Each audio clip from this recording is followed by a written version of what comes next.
This is a reading of the third article entitled Home Thrusts by James Connolly, published in the Workers' Republic on the 3rd of September, 1898, republished in 1997 by Pluto Press in a work entitled James Connolly, Lost Writings, edited by Andrus Okasig, and then marked up by Endo Callahan for the Marxist Internet Archive, where I'm currently reading it, where you can read it and many other texts by James Connolly, as well as texts by many other Marxists as well. It's quite a good website.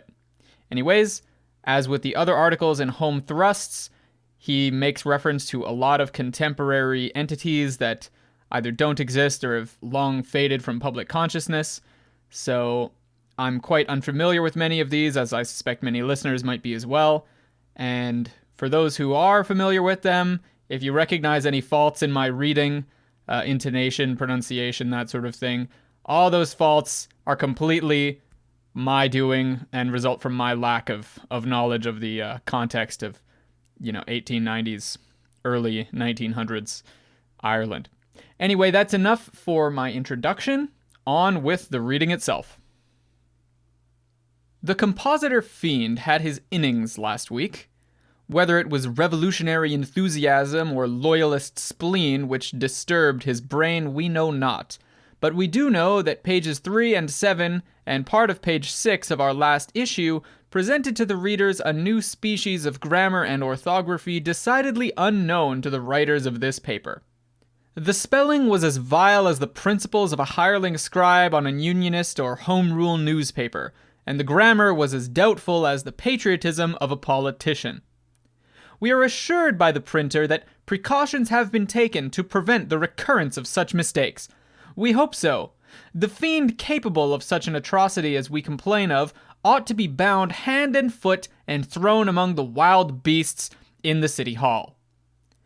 United Ireland, which still drags on its painful career, presumably by means of the donations begged from the country priests, takes us to task for our exposure of the double-dealing practiced by certain leading lights in the 98 Executive in the matter of speech-making and toast-drinking.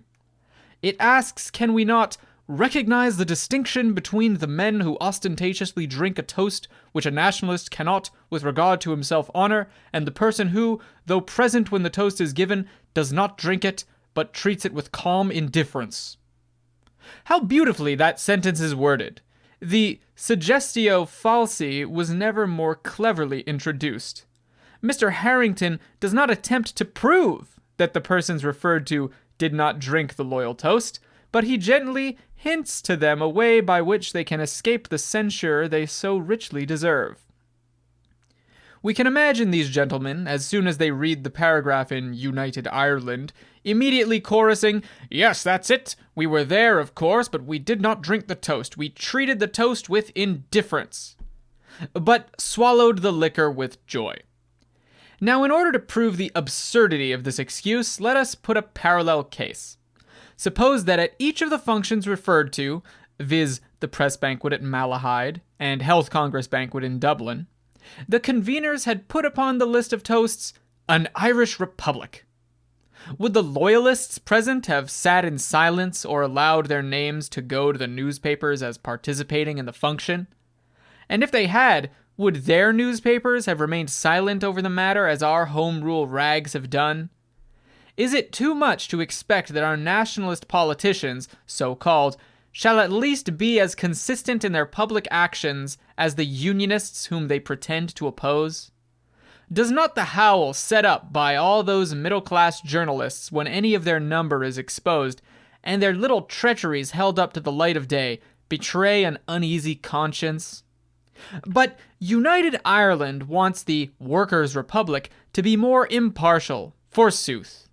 It asks, what about Alderman Pyle, who, at a dinner recently, not only drank to the health of the Queen, but proposed the toast himself and bubbled all over with delight when he saw his guests honoring it?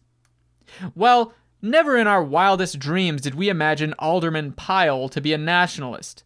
He owes his position in the Corporation of Dublin to the fact that that body is elected on a restricted franchise. He is a fitting representative of the middle class who elected him. Like yourself, Tim, my dear boy, he is not, nor perhaps ever would, be elected to that body by the workers' votes. But United Ireland continues. Alderman Pyle was, a few days before this loyal performance, co-opted on the Wolfe Tone Committee. Sorry to hear it, but not surprised.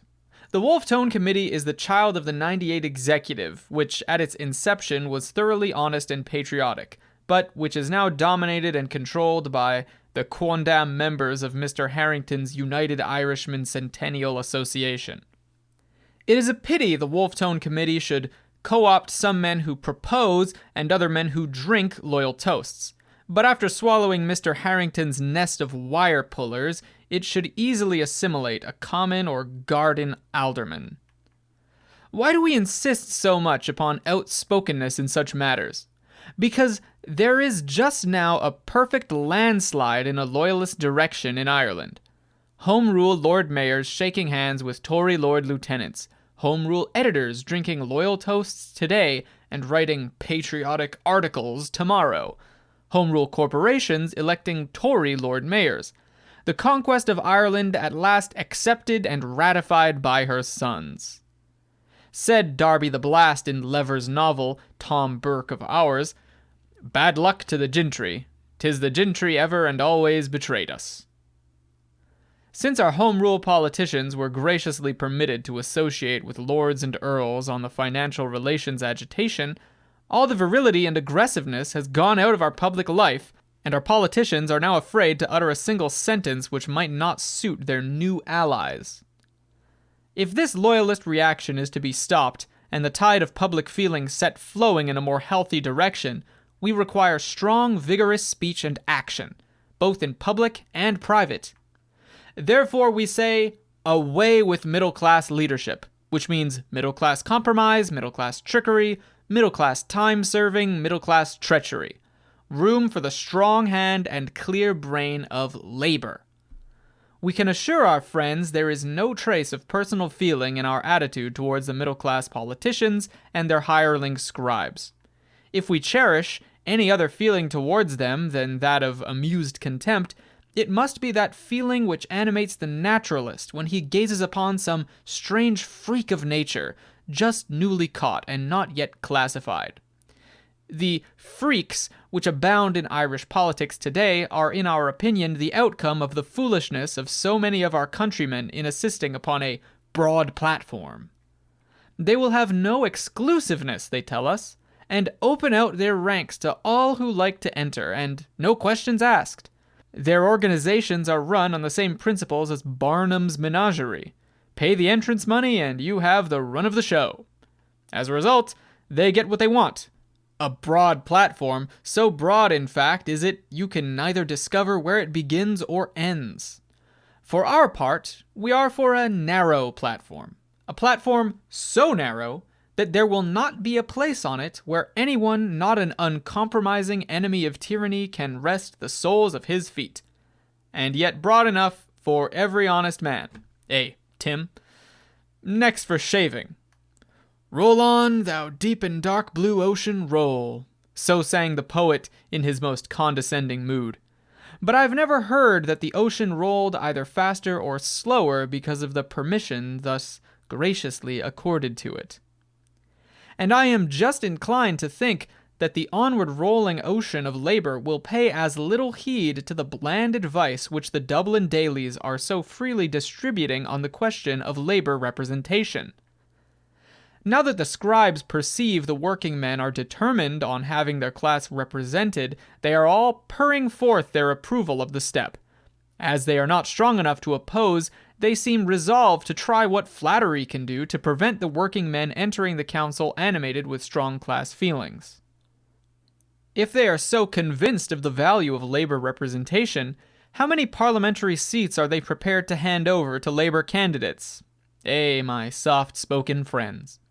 Now, don't all speak at once. We know you all are in Parliament at an immense sacrifice to yourselves, and that you only remain there for your country's sake, so the opportunity of leaving it will be a perfect godsend to you.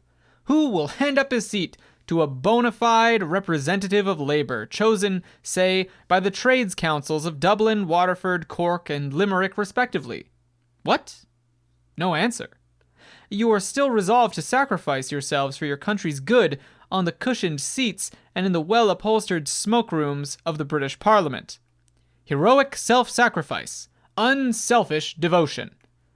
The Freeman's Journal, commenting on the Bristol Trade Unions Congress, declares that a period has opened in which the war between labor and capital will be waged in a more bitter and uncompromising spirit than ever. It declares that the recent engineers' lockout has proven the crushing strength masters can bring to bear when organized, and regrets the defeat of the unions, not, mark, because the Freeman's Journal sympathizes with labor, but because, in its own words, they, the unions, have acted as the most effective of all defenses against the revolutionary ideas that find such fertile soil in France, Germany, or Italy. Their disappearance would not mean the cessation of the activity of the workers for their advantage, but the diversion of it into new and far more dangerous channels. I'm glad to hear a capitalistic organ like the Freeman so openly admitting that socialism is a more dangerous foe to the exploitation or robbery of labor than trade unions are. But what shall we say then of the danger to oppression of trades unionism and socialism combined, as they are on the continent, and as they will be here when the Irish worker divests himself of the fear of politics in trade unions, a fear imported into this country from the conservative, slow-moving trade organizations of Great Britain. The London correspondent of the Freeman also informs us that the Trades Union Congress is presided over for the first time by a socialist, and moreover by an Irishman, Mr. James O'Grady of Bristol.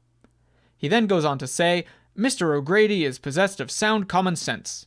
Of course, Mr. Correspondent, that is why he is a socialist. Go thou and do likewise. And be assured that the democracy of Ireland are not in the least afraid of revolutionary ideas, even if the old woman of Princes Street is. If you shriek in our ears about continental socialism, we will shout back, "'Tis better than British capitalism," which will be a comforting reflection to cheer the heart of a spalpeen. And that's the end of the article. Once again, gonna tell you all that spalpeen is an Irish word meaning a wandering landless laborer, and that is the word that this article is signed with, even though it was written by James Connolly. I really enjoyed this, actually, poking holes or pulling away the curtain of the home rule political movement. And I really think there's a lot of crossover with certain modern, bourgeois parties that claim to be in support of labor. This is basically a feature in every country on earth that claims to have a bourgeois democracy.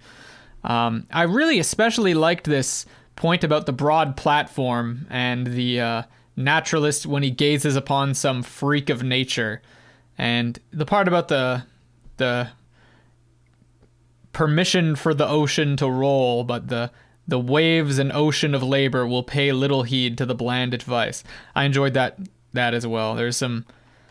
I think James Connolly is a pretty good writer. That's what I have to say here. Even though, and I enjoyed it a lot, even though the home rule movement doesn't really exist today. It has quite a bit of overlap with modern organizations, modern trends, reformism and so on.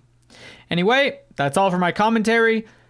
Hope you had a good time. Hope you have a good day after this. Good night, good morning, wherever you are. And don't forget, ruthless criticism of all things.